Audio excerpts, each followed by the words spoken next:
بسم الله الرحمن الرحيم نحمده ونصلي على رسوله الكريم اما بعد فاعوذ باللہ من الشیطان الرجیم۔ کیا ہم نے کبھی سوچا ہے کہ ہم روز قرآن پڑھتے ہیں، ثواب بھی لیتے ہیں، مگر کیا ہم واقعی جانتے ہیں اللہ ہم سے کیا کہنا چاہتے ہیں؟ قرآن صرف پڑھنے کی کتاب نہیں ہے، قرآن سمجھ کر جینے کی کتاب ہے، اور قرآن کو سمجھنے کا راستہ ہے تفسیر۔ آج ہم بات کریں گے قرآن کی تفسیر سیکھنے کے وہ فائدے جو آپ کے دل کو دین کی طرف کھینچ لیں گے۔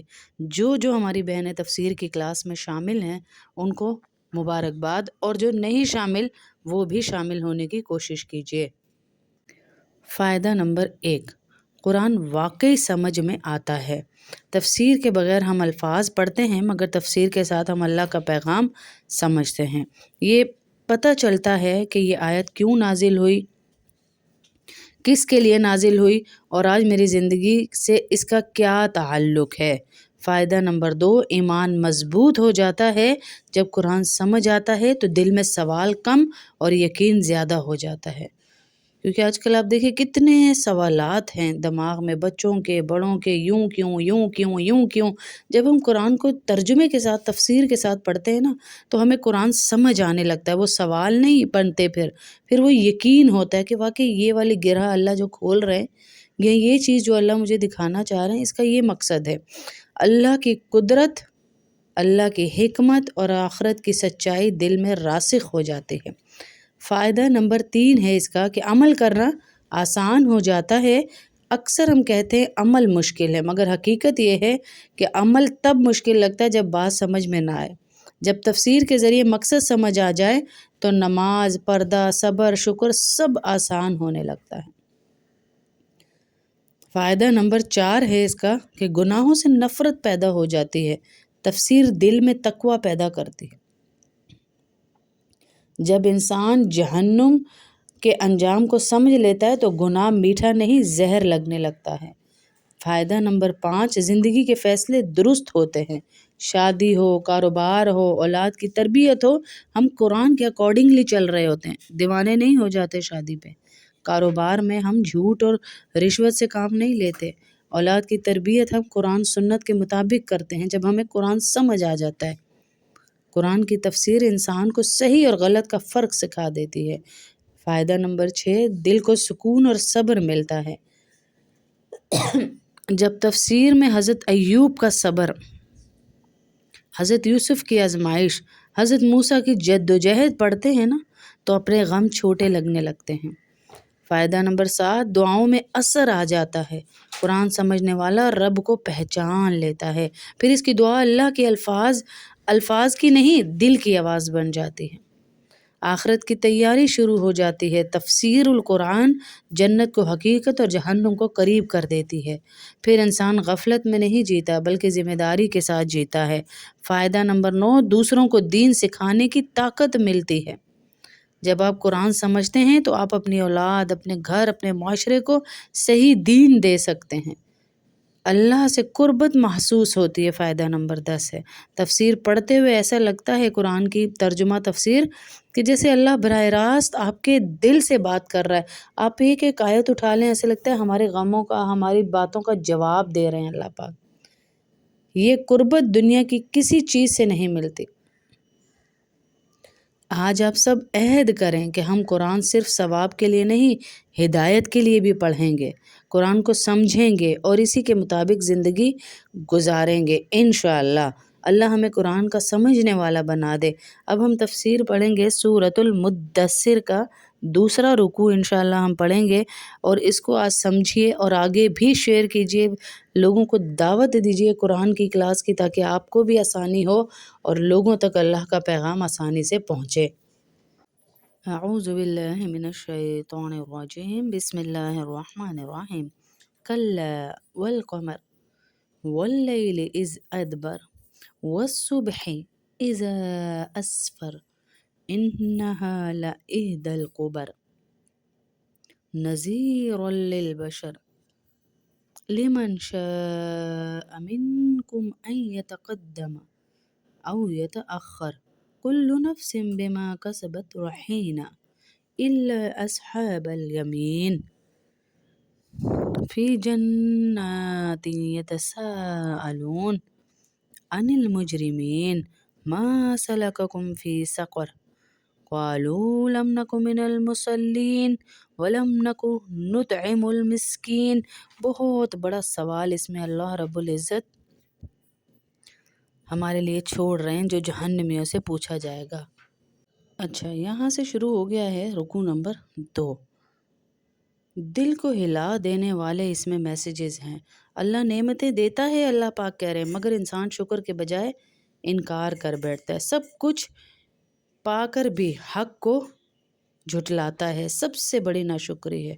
مال اور اولاد اللہ کی آزمائش ہے، کامیابی کی ضمانت نہیں ہے۔ مال اور اولاد جسے ہم مانگتے ہیں، بہت مانگتے ہیں اپنی دعاؤں میں، یہ آزمائش ہے، کامیابی کی ضمانت نہیں ہے۔ زیادہ ہونا نجات کی دلیل نہیں ہے۔ اطاعت اصل معیار ہے، اللہ کی اطاعت اصل معیار ہے۔ غرور انسان کو اندھا کر دیتا ہے۔ اس رکوع میں اللہ پاک یہ بھی ہمیں بتا رہے ہیں، غرور انسان کو اندھا کر دیتا ہے۔ غرور انسان کو اندھا کر دیتا ہے، مال، رتبہ، حق کو دیکھنے کی آنکھ چھین لیتا ہے۔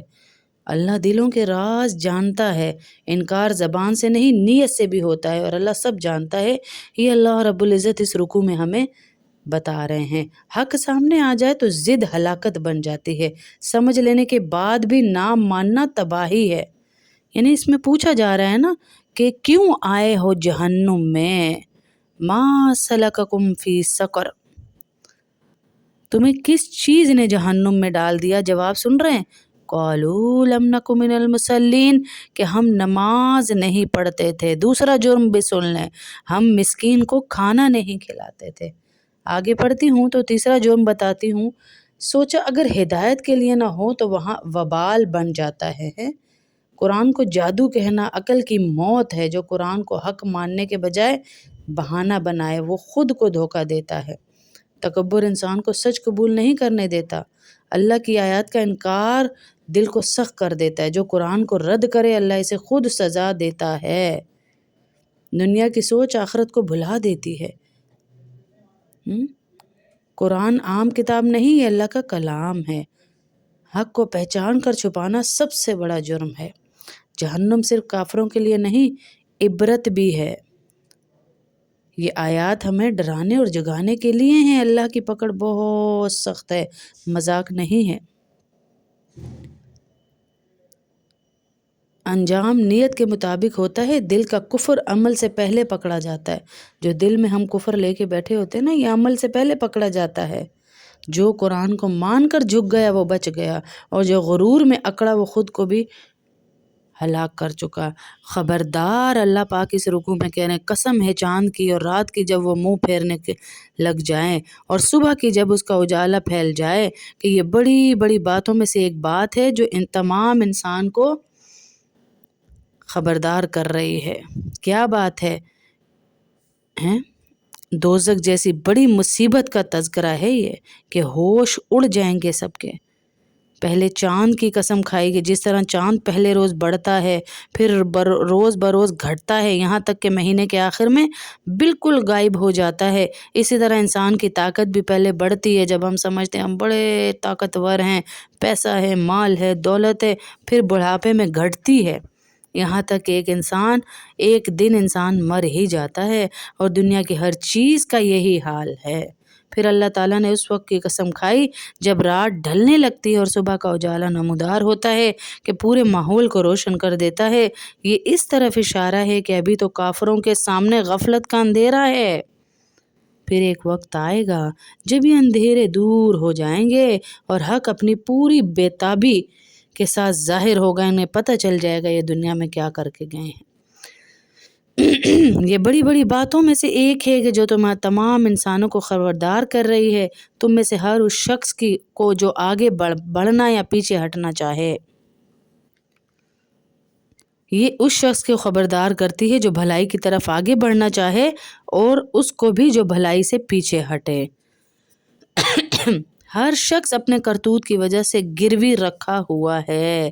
یعنی جس طرح قرض کی توثیق کوئی چیز ہم گروی رکھتے ہیں نا، رہن رکھ دیتے ہیں، اگر قرض ادا نہ ہوا تو وہ چیز چلی جائے گی، اپنا حق حاصل کر سکتا ہے. اسی طرح کافر اس طرح رہن رکھا ہوا ہے کہ یا تو ہدایت کا راستہ اختیار کر لے، ورنہ اس کا پورا وجود دوزخ کا ایندھن بن جائے گا، دوزخ اسے کھینچ لے گی. سوائے دائیں ہاتھ والوں کے، یعنی دائیں ہاتھ والے اس سے مراد نیک لوگ ہیں جن کا نام اعمال ان کے دائیں ہاتھ میں دیا جائے گا، کہ وہ جنتوں میں ہوں گے اور پوچھ رہے ہوں گے مجرموں کے بارے میں کہ تمہیں کس چیز نے دوزخ میں ڈال دیا.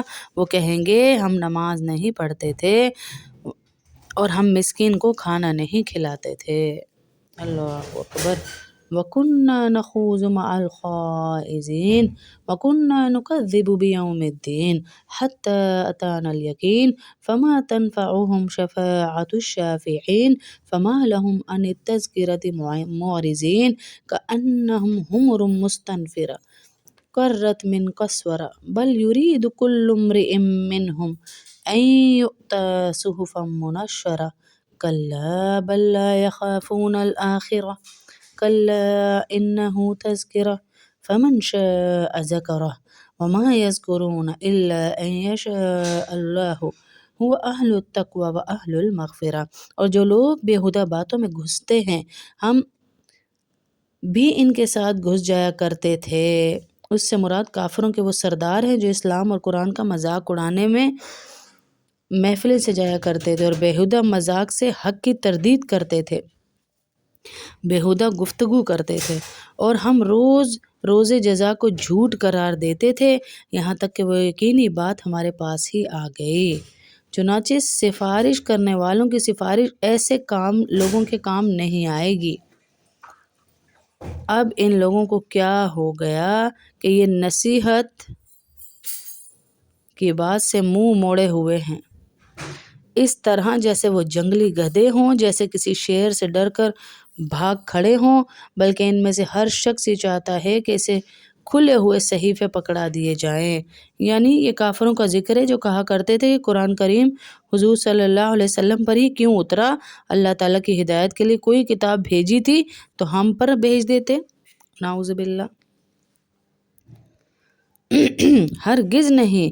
بات اصل یہ ہے کہ ان کو آخرت کا خوف نہیں. ہرگز نہیں. یہ قرآن ہی ایک نصیحت ہے.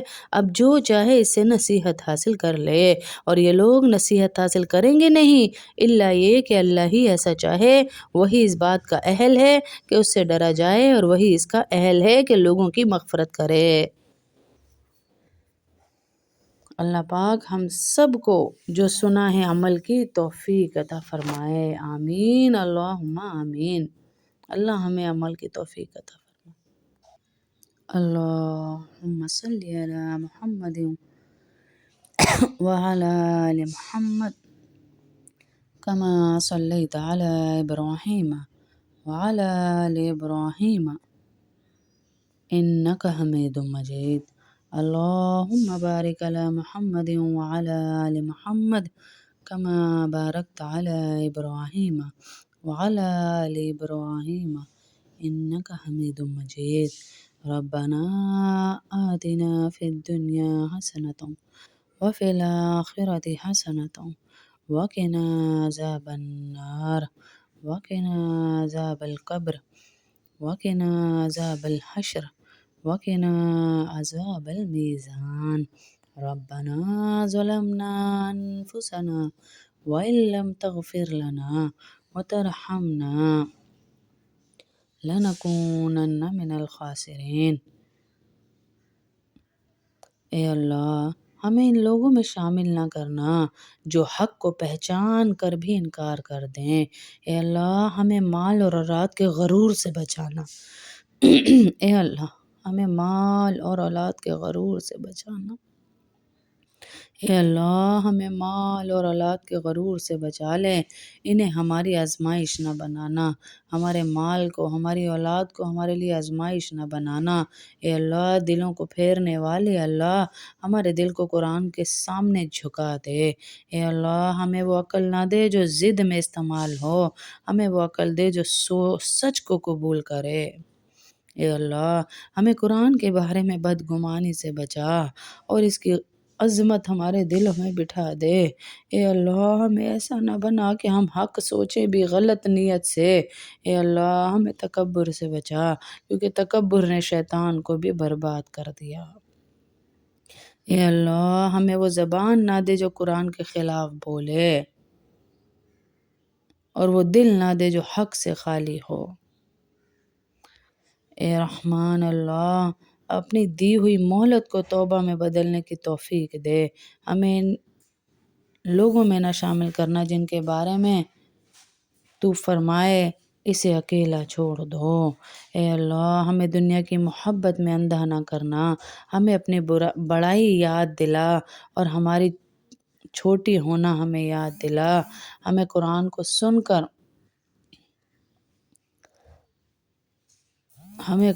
سن کر کانپنے والا دل عطا فرما۔ ہمیں حق چھپانے والوں میں شامل نہ کرنا، ہمیں اپنی پکڑ سے پہلے اپنی رحمت میں لے لے۔ اے اللہ جہنم کی آیات ہمیں ڈرانے کے لیے کافی کر دے، وہاں لے جانے والے عمل سے ہم بہت دور ہے، ہمیں اس عمل کے قریب کر دے۔ ہماری عقل کو وحی کی طرح تابع کر دے، ہماری نیتوں کو صاف کر دے، کیونکہ انجام نیتوں پر ہے۔ ہمیں قرآن کا مذاق اڑانے والوں میں نہیں، قرآن پر مر مٹنے والوں میں شامل فرما دے۔ ہمیں عاجزی، توبہ اور اطاعت کے ساتھ اپنے کلام کے آگے جھکنے والا بنا دے۔